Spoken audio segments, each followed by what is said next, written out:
Board exam 2026માં તમારે જોરદાર result લાવવું છે તો રેન્ક ડિસાઇડિંગ ફેક્ટર શું છે?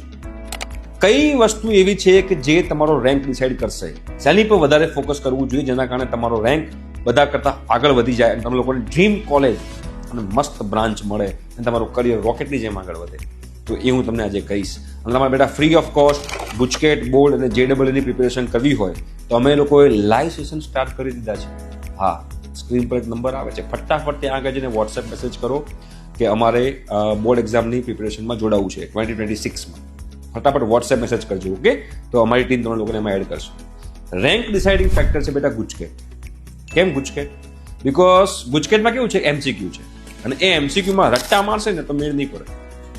રટ્ટાબાજીવાળા જે ગોખણિયા હશે ને એ લોકોને મેળ નહીં પડે. જે લોકોના કન્સેપ્ટ ક્લિયર હશે કે ભાઈ sin 2 θ છે, ફોર એક્ઝામ્પલ sin 2 θ છે તો એને 2 sin θ cos θ કહેવાય. આ તો એક સિમ્પલ ઇક્વેશન છે, પણ બીજું પણ આપણે ઇક્વેશન એનું બનાવી શકીએ છીએ જો તમારા કન્સેપ્ટ ક્લિયર હોય તો.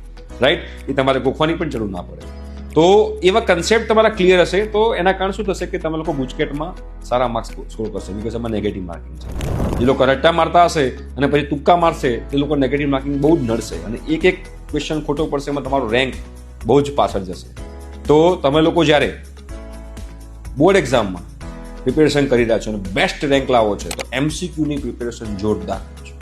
જેટલા બને એટલા વધારે MCQની પ્રેક્ટિસ કરશો તો તમને લોકોને એનો બહુ જ બેનિફિટ થશે.